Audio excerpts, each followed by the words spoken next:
Chapter 12. The Fairy Kingdom. Alex and Connor emerged from underground between a tree and a big rock. They were covered in dirt and cobwebs, and were breathing hard and sweating profusely. It had been so stuffy in the tunnel. "We made it," Alex said. "We're at the surface." "I never thought I'd be so happy to see the sun in the sky," Connor said. It was sometime around noon, and the twins had found themselves in a pleasant grassy field next to a perfectly groomed path. "Is that the path we should have taken right after Red Riding Hood's kingdom?" Connor asked. "Yep," Alex said, looking down the map. "But think of all the fun we would have missed out on." They shared a laugh. The twins brushed themselves off and headed down the path. They felt very safe in this place. All the trees and fields were perfectly manicured and inviting. Then again, everything would have seemed inviting after narrowly escaping a lifetime of slavery for trolls and goblins. "Are we positive that we are in the fairy kingdom?" Connor said, looking around. "I say it's very possible," Alex said, but she wasn't looking down at the map. "How do you figure?" Connor asked her. "Well, that's an indication," Alex said and pointed. Grazing around a perfect little stream ahead of them, to their amazement, was a herd of unicorns. They were beautiful, white with silver horns, silver hooves, and silver manes. Connor's forehead wrinkled and his mouth dropped open. "Oh, jeez," he said. "This is the most obnoxious thing I've ever seen in my life." "I want to pet one," Alex said, and ran toward him. "Alex, be careful," Connor said. "They could have rabies." "Unicorns don't have rabies, Connor," Alex said. "You don't know where their horns have been," Connor called out. Alex walked up to the herd, slowing her pace so she wouldn't spook them. They were so majestic and graceful. She had to stop and admire them for a moment. One saw her and walked toward her.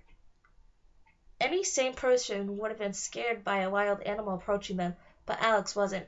For whatever reason, she knew the unicorn wasn't going to harm her. It lowered its head, and she petted its face. Connor walked up and stood just behind her. All the other unicorns slowly surrounded them. "Alex," Connor said, "this is making me incredibly nervous." The unicorns formed a perfect circle around the twins and bowed to them. Alex smiled from ear to ear. Connor raised a suspicious eyebrow. "This is trippy," he said. "Maybe they're welcoming us into the kingdom," Alex said. The unicorn stood still as if frozen, and didn't show any sign of moving. Connor grabbed Alex's hand, and they left the circle and rejoined the path. The stream traveled beside the path as the twins traveled down it. "Is it just me, or is that water sparkling?" Connor asked. He was right. The farther they walked along the stream, the more it appeared to glow and shimmer. "That means we're getting close," Alex said happily. "That's the Melina stream. It should take us straight to the fairy kingdom." "I say we grab a hold of the first fairy and call her names like oversized insect or fish bait until she cries," Connor said. "That's how we'll get the tears." "No! We should come up with a really sad story to tell," Alex said. And then a thought occurred to her. "How are we going to collect tears that have been shed?" Alex shrugged. "Maybe we'll have to kidnap a fairy and keep her around until we need her to cry. What does the journal say to do?" Alex opened the journal and found the section about the fairy kingdom. "Acquiring a fairy tear is not an easy task." "Surprise, surprise," Connor said. "Since fairies are the most part are very happy beings, it will be hard to find someone so overcome with grief that it is brought to tears. However you manage, hopefully under moral conditions, you can use the vial hidden inside the journal spine to contain the tear." Alex turned the book on its side and looked closely through the hole where the pages were connected to the spine. Deep inside the journal spine was a small glass vial with a cork stopper. "Look at this," Alex said, pulling the vial out of the spine. "It says to put the tear in this vial." "Great! Now all we need is an emotional fairy," Connor said. Alex stopped walking. Do you hear that? She said. Tiny sniffling sounds came from close by. The twins looked around, but couldn't see quite where they were coming from. What is that? Connor asked. He shook down beside him and had to blink a few times to make sure he wasn't imagining what he saw. No, this can't be real. This is too easy. Nothing has been this easy. What are you talking about? Alex asked him. Connor turned his shoulders to face what he was looking at. Sitting on a rock in the path was a fairy, and she was crying. She was only a few inches tall and had big blue wings similar to a butterfly's. She had dark hair and a purple dress made of leaves and shoes made out of flower buds.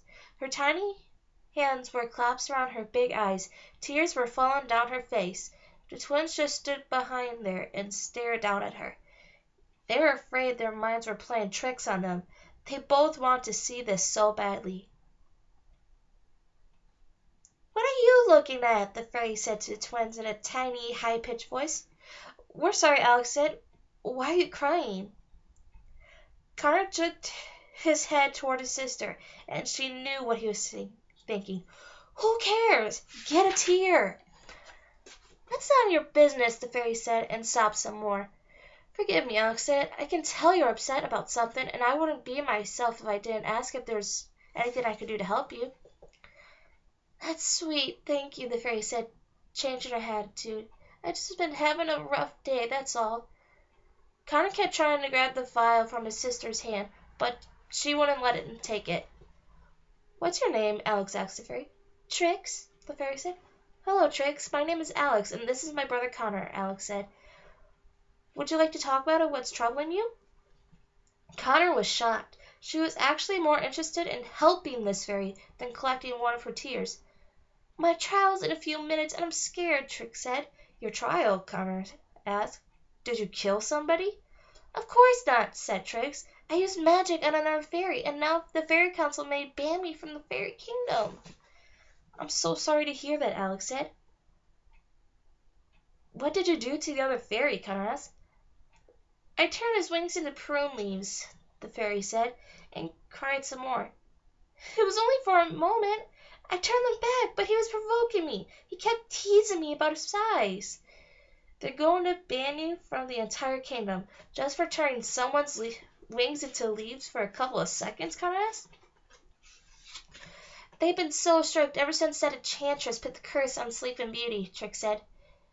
The Fairy Council believes that every fairy is a representative of their order and should act as such. Those are high expectations, Alex said. I can't leave the fairy kingdom, Trix cried. It would be so lonely, and I hate being alone. I don't have many friends to begin with. Alex let Trix use the corner of her shirt to dry her tears. Connor turned bright red watching her sister dispose of the tears so carelessly. He had to make the fairy produce more. Being banned would really be terrible, though, wouldn't it? Connor said. You'd probably have to live in an old bird's nest in a dwarf forest and be chased by wolves and witches every day. And that's only if an ogre doesn't capture you in a jar and barbecue you first. Trix started hysterically crying at this. Connor, what is wrong with you? Alex yelled. Connor snatched the violin from her hand and collected a tear from Trix's face as it dropped off her chin. Alex gave him a dirty look. Would you like us to go to your trial? Asked Alex, leaning down to eye level with Trix, for emotional support. Yes, I would like that, Trix said. That's so kind of you. Well, I know what it feels like to think the whole world is against you, Alex said. We better get going. I don't want to be late. Trix flew into the air and fluttered down the path.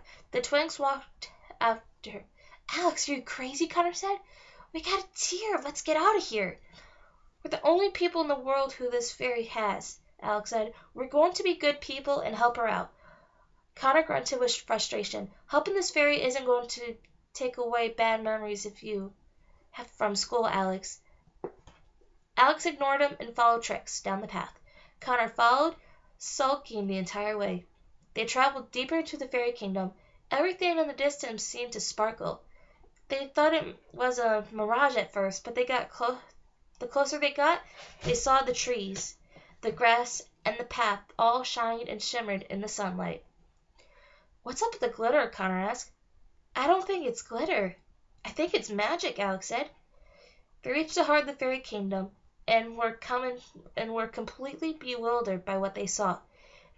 It was like they were standing in a gigantic tropical garden with large, colorful flowers of all shapes and species. There were weeping willows over small ponds and vines that grew across the ground and up the trees. There were beautiful bridges over many streams and ponds. There were fairies everywhere. Many flew around in the air, some just hovered above the ground, some walked on smaller paths adjacent to the one the twins were on. They were all different shapes, sizes, and colors. Some were taller than Alex and Connor, some were as small as Trix, and some didn't even seem to be solid, but rather made from pure light.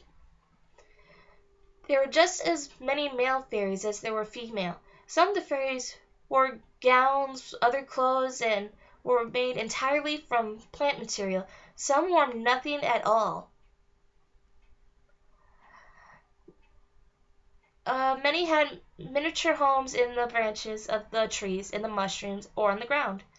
And there were fairies who even lived underwater with colorful fish. Something about this place made Alex feel as if everything were right in the world.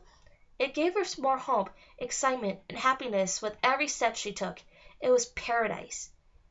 "Have you ever seen something so beautiful in your entire life?" Alex asked her brother. "Not too shabby," Connor said. "The Fairy Council operates in the Fairy Palace. It's just up ahead," Trix said, and gestured to the twins to follow her over a pond. They, of course, took a bridge. They walked toward a palace made entirely out of golden arches and pillars. It was completely open. There were no more than 2 walls to line each room, and all the windows were tall with no glass. When you lived in a palace as beautiful as this, who would want to keep out the environment? Trix took the twins to the center of the palace, into a long room with many seats facing the front. "This would be the perfect place for a wedding," Alex said. At the front of the room were 7 fairies, Alex and Connor's size. They looked like a living rainbow. Each was dressed as a specific color, and they stood behind podiums positioned over an arch. "That's the Fairy Council," Trix said. "That's Rosette, the red fairy, Tangerina, the orange fairy, Xanthios, the yellow fairy, Emeralda, the green fairy, she's mostly in charge, Skyline, the blue fairy, Violetta, the purple fairy, and Coral, the pink fairy." Rosetta was short and plump and had very rosy cheeks. Tangerina was stylish and wore her orange hair like a large beehive with actual bees flying around it. Xanthios was male. He wore a shiny suit, and parts of him were ablaze. Emeralda was tall and beautiful. She was black and wore a long emerald dress that matched her eyes and jewelry. Skyline was very pale and had hair the color of the sky and falling robes the color of the sea. Violetta was the oldest and had grayish purple hair. Coral was the youngest, no more than a few years older than the twins in appearance, and wore a simple pink dress and a pair of pink wings on her back. There were 2 empty seats on either side of the podiums. "Who sits there?" Alex asked Trix. "The fairy godmother sits on the left, and Mother Goose sits on the right," Trix said. "They complete the Fairy Council, although they're rarely here. They're always traveling around the kingdoms helping people." "Is that you, Trix?" Emeralda asked. "Yes, I'm here." Trix peeped nervously and flew to the front of the podiums. "You're late. Please come forward," Emeralda said. She was gracious but authoritative. Someone the twins would definitely want in their corner during an altercation. "Trix, do you know why you've been called before the Fairy Council?" Trix shamefully nodded her head. "Yes, ma'am. Being a fairy requires a strong sense of responsibility," Tangerina said. "Responsibility you haven't shown." Trix nodded some more, and her eyes swelling with tears. "I know," she squeaked. "Unfortunately, we can't let your action go unpunished," Violetta said. "We need to make an example of you to reinforce the #1 rule of being a fairy," Rosetta said. To never, under any circumstances, use your magic harmfully against another person, place, or thing, Xanthio said. Unfortunately, there is only one thing for us to do, Skylane said. We have to banish you from the fairy kingdom, Coral said. Trix covered her eyes and wept harder she had all day. I understand, she said through her sobs. Whoa, whoa, whoa, Connor yelled from the back. Hold on, are you kidding me? He promptly walked to the front of the room and stood next to the spot Trix was hovering. Connor, Alex said and tried to grab him, but it was too late. Are you seriously going to ban her for making one little mistake? Connor asked the council with his hands on his hips. There was whispering and murmuring around them. They were appalled that Son would so openly question their judgment. Please don't help me, Trix whispered to Connor. Young man, who do you think you are? Xanthio said. Well, I'm just a kid, but even I can tell that your ruling is ridiculous, Connor said. They all gasped, except for Emeralda, who kept her calm and imposing demeanor. Alex slapped an open palm against her forehead. How dare you! Tangerina said, and the bees swirling around her head grew mad and flew faster around her head. You're out of line, Violetta said. How disrespectful, Coral said. How rude, Skylane said. Emeralda was the only member of the assembly to remain silent. She studied Connor with her emerald eyes. Silence, Emeralda ordered. She raised a hand, and all her fellow assembly fairies went silent. Let the boy speak. I want to hear what he has to say. Go ahead, young man. Connor wasn't sure if this was a trick or not, but he didn't hold back. Listen, I'm not a fairy, thank God, and I'm not perfect either. I try to be the best person or the best student possible, but every once in a while I slip up. I forget a homework assignment, or I fall asleep in class. My best effort isn't as good as someone else's might be, and no one should have had the right to scold or punish me or publicly humiliate me for it, Connor said. Trix knew what the rules were, and she still committed an offense against one of her peers, Rosetta said. No one is perfect, Connor said, and from what I hear, the guy had it coming. Where's his child? Why isn't he here? Why do I always get detention for sleeping with an ancient Mesopotamia that should be punished for being so boring? The council continued to be outraged by his outbursts. Many members didn't want to tolerate it and tried to leave. I hear what the child is saying, Emeralda said. We can't just pardon Trix. We're the fairy council. It wouldn't send a good message to the rest of the kingdom, Tangerine said.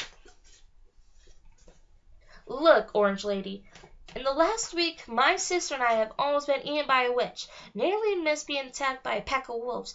We are almost killed by a possessive bridge troll, survived a burning castle, and barely escaped a life of enslavement in the troll and goblin territory. If you ask me, you've got bigger problems than a fairy trying to jerk wings into leaves. Looks to me like you busy yourselves with stupid little things so you feel like you're doing something, when in reality you can't handle what's really going on out there. The council went silent. All the members appeared to become very concerned. Enslavement, Skylane said. You mean the trolls and goblins are still kidnapping and enslaving people? Yes, Connor said. There were dozens of us down there. We really could have used your help, but I guess you were too busy slapping fairies' wrists by playing pranks on one another. Although they held their stoic expressions, the council was secretly ashamed of themselves. Connor was right. They eyed one another for a moment before Emeralda broke the silence. On behalf of this council, I hereby forgive Trix for her crimes, Emeralda said. Xanthio, Skylane, and Tangerina, I say we pay a visit to the Troll and Goblin King immediately, and furthermore, let this be a lesson to all of us. Xanthio, Skylane, and Tangerina nodded, and then disappeared into thin air with a pop. Thank you, Mr. Emerald said. Washington, Connor said. Connor Washington. Emeralda smiled and then disappeared with the others. Trix flew up to Connor's face and gave him a huge hug. That is the bravest and nicest thing anyone has ever done for me, Trix said. Connor looked back at his sister. She was beaming with pride. She was so proud of her brother. It was a look Connor rarely got to see. You know, helping a fairy isn't going to take away any unhappy memories from school, Alex told them when she joined Connor and Trix near the podiums. Connor slyly grinned. I had to say something. I would have regretted it if I hadn't. The remaining fairy council fairies began to leave. Some simply walked off and others disappeared into thin air, leaving behind sparks or bubbles as they went. Coral was searching the room for something and patted her lap as she went. Here, Fisher. Where are you, Fisher? Coral said. A fish with 4 legs ran past. Alex and Connor had jumped onto Coral's arms. There you are, Coral said. It's about time for your lunch. Alex and Connor looked at each other, confused, each wondering if the other had just seen it too. Is that what I think it is? Connor asked. I think so, Alex said. Coral was just about to leave when the twins stopped her. Excuse me, Alex said. Where did you get your fish? Oh, Fisher, Coral said. I just dropped a wand in the lake and once it granted him a wish. After he swam down and got it for me. He wished for legs, silly thing, so he could play with some boy who lived in a village nearby. The boy ended up dying, sadly, so Fisher came to live with me. Coral's wings began to flap, and she flew away with her pet fish. So that was what we thought it was, Connor said. Yes, said Alex, her head spinning with questions. That was the walking fish from Dad's story. Alright, that is the end of chapter 12. Can't wait to read more. Don't forget to subscribe, like this video, do whatever it takes to get these up. Give me suggestions throughout the time of my reading, and I'll read chapter 13 tomorrow, and at the end of this book, I will give a book review about it. Alright, I'll see you tomorrow, and hope you enjoyed the reading. Bye!